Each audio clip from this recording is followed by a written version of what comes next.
to undergo what? The left-hand side doctrines of the world. Because Esau's in the power seat, ruling with wonders of the devil. You wonder why people got mental issues, man. People are sick all day, every day. There's a sick vibration on this earth, and you can feel it too. Anyway, yeah, let me so that's where you grew up. Well, I guess. Let's get back to this. Let's not get too carried away. Back to the scriptures. Let's go and read Thessalonians 2:7. Yes, and then shall the wicked be revealed, whom the Lord shall consume with the spirit of his mouth, and shall destroy with the brightness of his coming. And that right now, brothers and sisters is watching, is happening. Beginning with the prophets of the Lord, we have the words of the Lord, and through the words of the Lord, we've revealed this devil, what he is, nationality-wise, biblically, that they are the Edomites, and they are the so-called Caucasians, they are the so-called white people today. And according to the Bible, they represent the wicked. Malachi, 1 in verse 4 tells you that straightforward, that they are the border of wickedness. And when you look at your reality, come on, man, it ain't lying to you. It is what it is. You know, it is what it is. And they know it too. They have to accept it. They have to accept that they know it's the truth. Even Esau can't trust Esau, man. That's how bad it's gotten out here between these devils. Okay, nowadays, man. But I mean, I think that's always been the case anyway. Even Esau can't trust themselves. You know? So they are the border of wickedness. They fit that bill to the T, historically, and what they're doing now. Yes, verse 10, and with all deceitfulness of unrighteousness in them that perish, because they receive not the love of the truth, that they might be saved. And that's all they know how to do, is to deceive. That's what they're born to do. They're born to deceive, as it is written, that they are estranged from the womb, goes forth speaking lies. That's this devil. That's this man. All right. And the Lord made him like this. The scripture says, I've created all things, yea, even the wicked for the day of evil. So what do you think he's going to do? He's going to bring that day of evil, which is the Lord's left-hand side. Or left hand. Let me say that instead. The Lord's left hand. He's going to use his left hand to show the day of evil. And in that day of evil, which also represents the day of the Lord, that's when the Lord is going to make his second return to what? Conquer death. Conquer the one that represents death, so that we can what? The saints can enter into life. So this is nothing but a learning curve, man. You know, we have to fall to learn what it means to live in a world which is contrary to righteousness, so that we can appreciate righteousness when it is established. Just like Elder Yaquab said. So this is what we're at. So we've already are now experiencing the wonders and the works of the devil. So now we can experience the wonders of the great power, which has always been this time controlling the spiritual demons, and as well as his physical counterparts too. So yeah, let's continue on. Let me read this again. And with all deceitfulness and unrighteousness in them that perish, because they receive not the love of the truth, that they might be damned.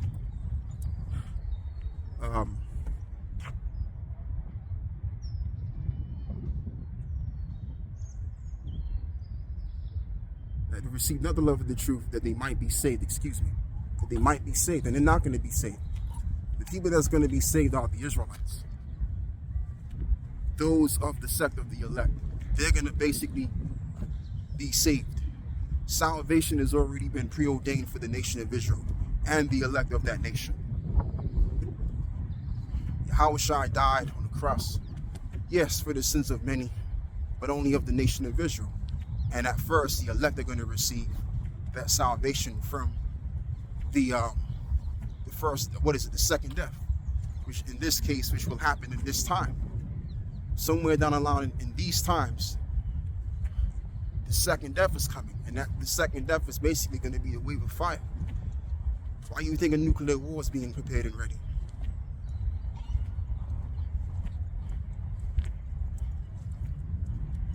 The reason why that's the case, because again, going all the way back to the book of Genesis, during the time of Noah, the Lord had to what? Bring the flood to cleanse the earth from the wickedness among those men. So he's going to do the same thing as it is written in the book of, what is it? 2 Peter 3. That the words are preserved, or this world, if I'm saying it correctly, is preserved for the day of judgment against ungodly men. Let me reiterate my point. Or let me just say it different, the right way. I said it halfly right. I didn't say it all the way right. Let me see if I can get it all the way right. So as it is written in the, in the book of 2 Peter 3, I don't know really the particular verse. Well, I know the verse, but I don't really remember where it is exactly. But it goes like this, that this world, by the word, is kept in store for fire against those that are well, you know what? Tell you what, let me just read it. We're gonna fast forward. Let me just read it, man.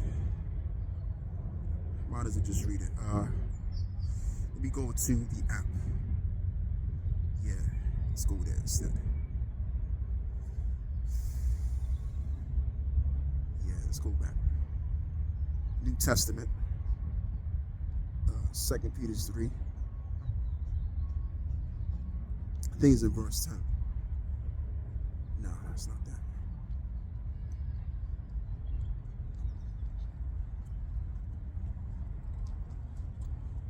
Yeah, I'm moving too quick.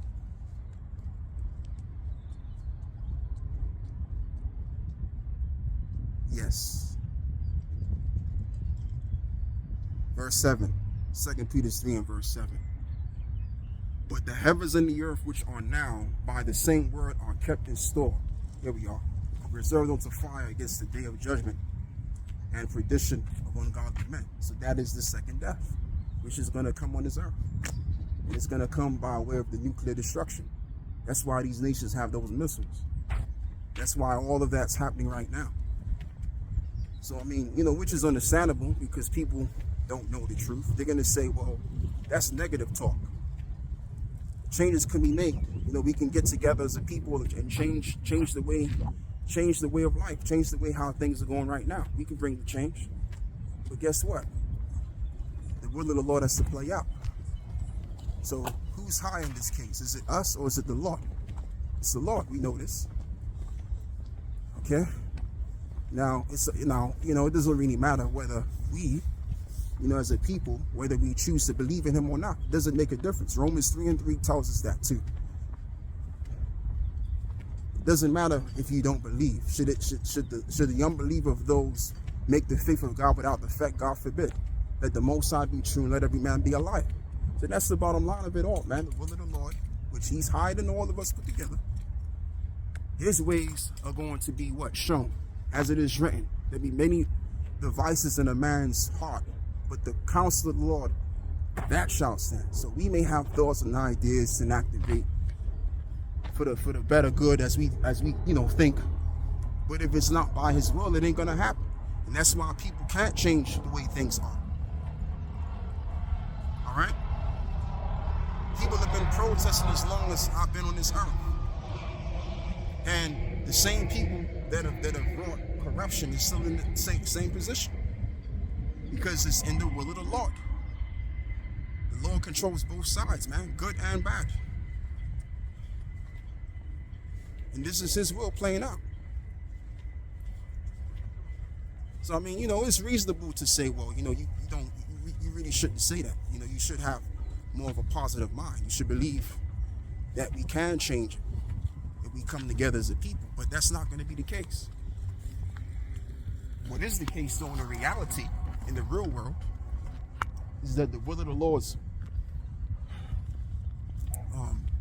in the will of the Lord, his things are going to come to pass. That's the reality. And what's going to happen out here is that this society is going to collapse astronomically, globally. And then in the midst of that, you're going to have global uprisings. You're going to have civil disobedience out here. People are going to start going ape crap out here. Because the world that they fell in love with is no longer going to what? Bring them the provisions, the necessities that they need anymore. Their goals and aspirations that they've had in their mind is no longer going to be the case anymore. So with that being said, they're going to go crazy. And that's in the book of 2nd Ezra, the 15th chapter.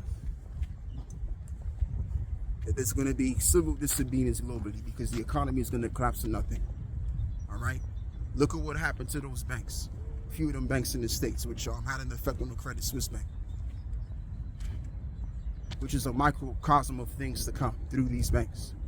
In other words, the collapse of this system. So that's what's coming, man. And ain't nobody going to change it. You ain't going to do a goddamn thing to change that. No one is.